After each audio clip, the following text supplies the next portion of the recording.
Hey, welcome back everybody. This video is about some important MCQ of psychology.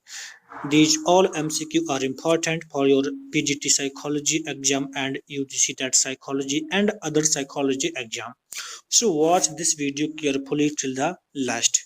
If you want to get this PDF, so you can join Telegram channel. Link of the Telegram is given in the description box. So let's start. First MCQ on your screen, that is about constancy. So you need to understand in which of the following the phenomena of constancy is found. इनमें से कौन सा option है जिसमें constituency का phenomena पाया जाता है. So let's understand. Size constancy, shape constancy and colour constancy, these are phenomena about constancy. Size constancy में क्या होता है कि अगर आप यहाँ पर खड़े हैं, और आपके सामने यहाँ पर ऑब्जेक्ट है, तो इस ऑब्जेक्ट का जो रेटिना पर इमेज होता है वो एक निश्चित मात्रा में या सर्टेन टाइप से पड़ेगा. बट अगर इस ऑब्जेक्ट को थोड़ा पास में कर दिया जाए तो उसके बाद आपकी रेटिना पर इस ऑब्जेक्ट का जो इमेज होता है वो थोड़ा सा डिफरेंट हो जाता है, लेकिन हम फिर भी उस ऑब्जेक्ट को सेम वही समझते हैं जो पहले समझा था. So this is about size constituency. जैसे कि आप अपने कार के बारे में सोचिए. कार जब बहुत दूर होती है छोटी होती है, और जब बहुत पास में होती है तो बड़ी दिखती है, लेकिन हम हर हमेशा उसके साइज को एक जैसा ही समझते हैं. So this is about size constituency. Next is shape constituency. Shape का मतलब भी है आकार. हम किसी वस्तु का आकार सेम समझते हैं भले ही हमारी रेटिना पर उसका इमेज डिफरेंट हो. एंड कलर के बारे में भी ऐसा होता है. अगर मान लीजिए हमारे पास व्हाइट कलर की कार है, वो बाहर खड़ी है, बट अगर डिफरेंट काइंड का इल्यूमिनेशन हो, डिफरेंट काइंड की सनलाइट हो, हम उसको व्हाइट ही समझते हैं. क्यों? क्योंकि ये सब चीजें हमारे कॉग्निशन में कॉन्स्टेंसी के रूप में आ जाती हैं.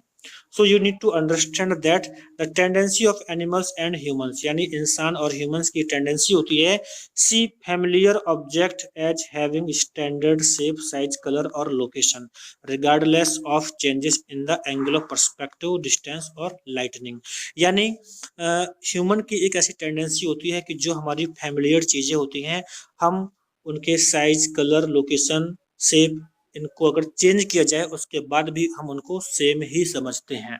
सो आंसर करेक्ट क्या होगा? Answer D is the correct, all of the above. अब आप इसे समझ गए होंगे. So now next question. Where is located adrenal gland in the body? आपसे पूछा है कि हमारी बॉडी में एड्रिनल ग्लैंड कहाँ पर होती है. So you need to give the correct answer. So आप यहाँ पर देखिए, यहाँ पर मैंने ये कुछ इमेज यहाँ पे सेट किया है, आप इसके थ्रू भी समझ सकते हैं.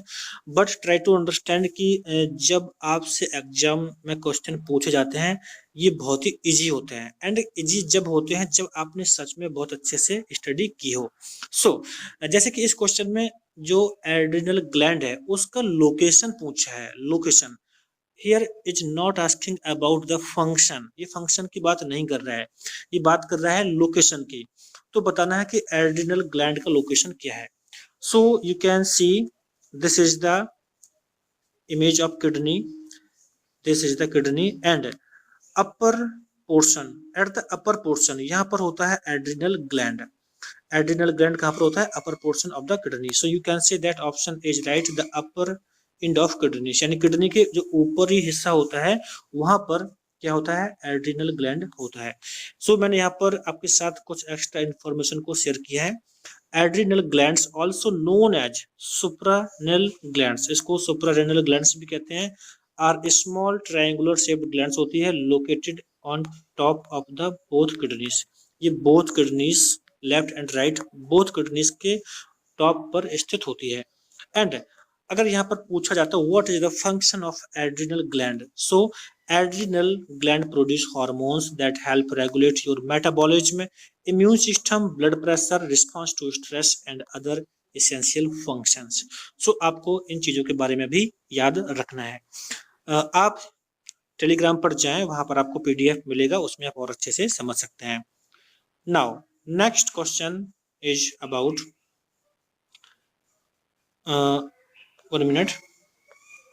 This is the next question. So here the ability to detect changes in temperature, pressure and body position is due in part to the friction. सो यहाँ पर पूछा गया है कि ये जो ऑप्शन दिए गए हैं इसे समझिए आप। Frontal lobe, parietal lobe, temporal lobe and corpus lobe. So बताना है कि ये जो यहाँ पर ये कंडीशन दी गई है ये किस में होती है। पूछा गया है the ability to detect changes in temperature, pressure and body position is due in part to the friction. तो ये किस में होता है ये पूछा है।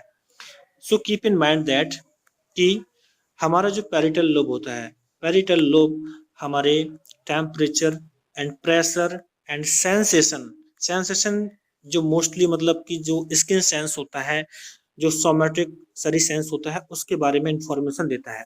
So you can understand that the parietal lobes are responsible for processing somatary sensory information from the body.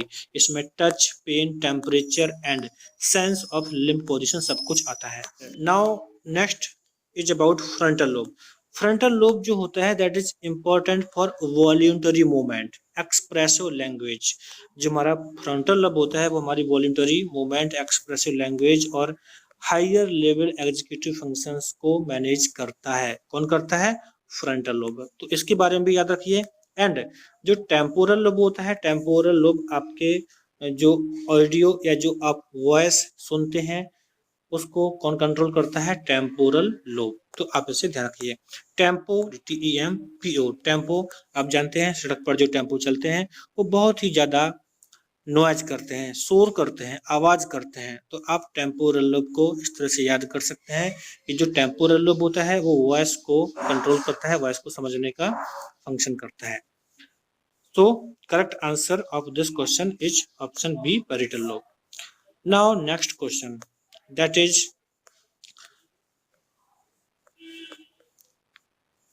Perception was first studied from the physiological perspective. जो परसेप्शन था उसे फिजियोलॉजिकल पर्सपेक्टिव से सबसे पहले किसने स्टडी किया था ये बताना है। Wundt, Titchener, Bruner, Wundt and Titchener. So आप इसको समझने का प्रयास कीजिए कि जो परसेप्शन था, परसेप्शन को हम स्ट्रक्चरलिज्म के अंतर्गत सबसे पहले स्टडी किए थे। मतलब कि किसने किया था अब ये बताएंगे। Structuralism in psychology, also structural psychology कहते हैं इसको, is a theory of consciousness developed by Wilhelm wound. यहाँ पर देखिए वुंड और टिचनर दो लोगों का नाम आता है। विल्हेल्म वुंड ने इनिशियली इसको थोड़ा बहुत बताया था, बट एडवर्ड टिचनर ने इसको बाद में बहुत एक्सपेंड किया था। टिचनर ने इसको एक्सपेंड किया था। तो यहाँ पर हम देखेंगे जो ऑप्शन दिए गए हैं उसके अकॉर्डिंग जो हमारा बेस्ट आंसर हो सकता है that is the option D, wound and Titchener. Wound and Titchener ने सबसे पहले परसेप्शन को स्टडी किया था। जो स्ट्रक्चरलिज्म है वो यही बताता है कि जो कॉन्शियस है, कॉन्शियस को हम कैसे स्टडी कर सकते हैं। इसमें इंट्रोस्पेक्शन की भी बात की गई थी लेकिन बाद में इसको नकार दिया गया था बिकॉज कहा गया था कि इंट्रोस्पेक्शन में बेस्टनेस होती है। हर कोई अपने अपने तरीके से इंट्रोस्पेक्शन करता है। सो आप ध्यान रखिएगा स्ट्रक्चरलिज्म जिसको संरचनावाद कहते हैं, इसके अंतर्गत कॉन्शियसनेस को डिफरेंट पार्ट्स में डिवाइड करके स्टडी करने की बात कही गई थी, तो उसी में आपका परसेप्शन आता है। So if any question in exam like this तो आपको ध्यान रखना है परसेप्शन है। तो परसेप्शन को स्टडी फर्स्ट टाइम किया गया था बाय वुंड एंड टिचनर के थ्रू। अब यहाँ पे वुंड एंड टिचनर तो आप समझ जाएंगे दोनों एक ही कॉन्सेप्ट से हैं, बट आपको ध्यान रखना है ब्रूनर के बारे में। Bruner is one of the pioneers of cognitive psychology. Bruner cognitive psychology से जुड़े हैं एंड इन्होंने स्टडी शुरू किया था सेंसेशन एंड परसेप्शन के बारे में, और ये कहा था कि ये जो सेंसेशन एंड परसेप्शन होता है ये एक्टिव प्रोसेस होती है ना कि पैसिव प्रोसेस। तो आप इसे ध्यान रखिएगा। ब्रूनर भी आपके सेंसेशन एंड परसेप्शन से जुड़े हैं, बट इन्होंने बताया था सेंसेशन एंड परसेप्शन होता है ये एक्टिव प्रोसेस होती है ना कि पैसिव प्रोसेस। तो आप इनमें जो अंतर है इनको ध्यान रखिएगा। एंड PDF पर आप जाएं और ये जो भी नोट्स आपके सामने हैं इनको आप अच्छे से स्टडी कीजिएगा। Now next question that is from Allport. अब ये क्वेश्चन देखिए पूछा क्या गया है। The concept of proprium was coined by one of the following. Proprium का कॉन्सेप्ट किसने दिया था? तो जैसे मैंने बताया कि ये ऑलपोर्ट के थ्योरी से लिया गया है।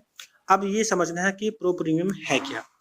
ऑलपोर्ट ने बताया था proprium incorporates body sense, self identity, self esteem, self extension, rational thinking, self image, propriate striving and knowing. तो आप इसको थोड़ा इस तरह से कंपेयर कीजिए, जिस तरह से अगर हम अब्राहम मैस्लो की बात करते हैं वो सेल्फ स्टीम सेल्फ की बात करते हैं, तो उसी तरह से ऑलपोर्ट ने अपने थ्योरी में प्रोप्रियम का एक कॉन्सेप्ट दिया था जिसमें कहा था कि हम खुद के बारे में अवेयर होते हैं, हम खुद के बारे में सेंस करते हैं, सेल्फ आइडेंटिटी हमारी क्या है, सेल्फ स्टीम क्या है, हम कितना एक्सटेंशन कर सकते हैं अपनी चीजों में, मतलब लाइफ में कितना डेवलप करने के लिए अपने आप को फोर्स कर सकते हैं, हम कितना रेशनल सोच सकते हैं, हमारी सेल्फ इमेज क्या है।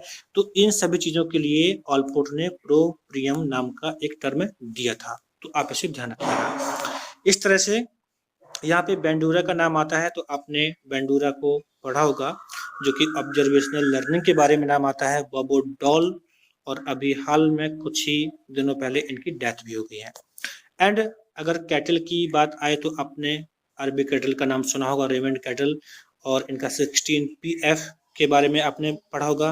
एंड रोलो मे के बारे में यहाँ पर लिखा है, रोलो में एग्जिस्टेंशियल साइकोलॉजी को स्टैब्लिश किए थे, और ये जो एक्सटेंशियलिज्म होता है ये कहता है कि जो व्यक्ति की जो तलाश होती है वो लाइफ में पर्पज और मीनिंग को प्राप्त करने के लिए, ये एक्सटेंशियलिज्म का एक कॉन्सेप्ट है। तो रोलो में को आप ध्यान रखिएगा। बट यहाँ पर आप ध्यान रखिएगा कि देखिए कि एग्जाम में क्वेश्चन पूछते कैसे हैं। तो यहाँ पे ऑलपोर्ट को लिया, ऑलपोर्ट की थ्योरी से एक पर्टिकुलर टर्म को लिया और टर्म के बेस पे क्वेश्चन को बनाया गया है। सो जैसा कि मैं हमेशा कहता हूँ कि you need to learn more terminology of the psychology, क्योंकि एग्जाम में मोस्टली आपके इसी बेस पे क्वेश्चन क्रिएट किए जाते हैं। अब इसी क्वेश्चन में हो सकता है कि डिफरेंट टाइप से पूछा जा सकता था कि जो प्रोप्रियम है ये क्या मतलब है। यहाँ पर ये कोई ऑप्शन देता ही नहीं, बट वो डिफरेंट काइंड के ऑप्शन देता कि ये ऐसा है, ये ऐसा है, एंड पूछता कि which is closely related to proprium, तो आपको बताना होता है। तो आप इसे ध्यान रखिएगा। एंड वन मोर थिंग कि ऑलपोर्ट के बारे में थोड़ा सा और बता दूं, ऑलपोर्ट्स ने ट्रेड्स के बारे में बताया था और कुछ खास कॉन्सेप्ट दिए थे, तो यहाँ पर उनके नाम हैं, आप इनको सीख लीजिए, ये आपके काम आएंगे, बिकॉज इससे भी क्वेश्चन क्रिएट किए जाते हैं। Cardinal traits, central traits and secondary traits, तो आप इन्हें समझ लीजिए। ऑलपोर्ट ने बताया था कार्डिनल जो ट्रेड्स होते हैं ये ऐसे ट्रेड्स होते हैं जो कि डोमिनेट करते हैं किसी इंडिविजुअल पर्सनालिटी को। जैसे कि मदर टेरेसा का एग्जांपल क्या है, मदर टेरेसा अगर पॉपुलर हैं तो क्यों है, because of the caring nature. अगर हिटलर पॉपुलर है, why, because of the hater nature. तो जो कार्डिनल ट्रेड्स होता है वो इंडिविजुअल पर्सनालिटी को डोमिनेट करता है किसी एक करेक्टर्स को लेके। अब जो सेंट्रल ट्रेड्स होता है, सेंट्रल ट्रेड्स में क्या है, the major traits you would use to describe your own overall characteristics, यानी 5-6 चीजें, यानी यहाँ पता क्या 5 to 10 सेंट्रल ट्रेड्स, यानी आपके यहाँ पर कई सारे ट्रेड्स होते हैं जो कि आपके बारे में बताते हैं कि आप कैसे व्यक्तित्व के व्यक्ति हैं, जैसे कि hard working, creative, caring, dedicated and funny, यानी यहाँ पे कोई पर्टिकुलर एक सिंगल ट्रेड नहीं होता है। And secondary traits that only present themselves in certain situation, मतलब ऑलपोर्ट का कहना था कि कुछ ऐसे ट्रेड्स होते हैं जो कि किसी पर्टिकुलर सिचुएशन में ही शो होते हैं, उनका नाम दिया गया था सेकेंडरी ट्रेड्स। तो आप इन सभी के बारे में ध्यान रखिए कि आपके एग्जाम्स में ऐसे ही क्वेश्चन पूछे जाते हैं और आप मेरे साथ जुड़े रहें। ऐसे ही कुछ नए नए कॉन्सेप्ट सीखने के लिए आप मेरे साथ टेलीग्राम पर जुड़े रह सकते हैं। जोवियल साइकोलॉजी के नाम से आप सर्च कीजिए टेलीग्राम पर, तो वहाँ पर जो आपको टेलीग्राम दिखेगा जोवियल साइकोलॉजी को, उसको आप ज्वाइन कीजिए और वहाँ पर आपको बहुत कुछ सीखने को मिलेगा। तो thanks for watching this video, मिलता हूँ नेक्स्ट वीडियो में and subscribe for more updates for your next exam.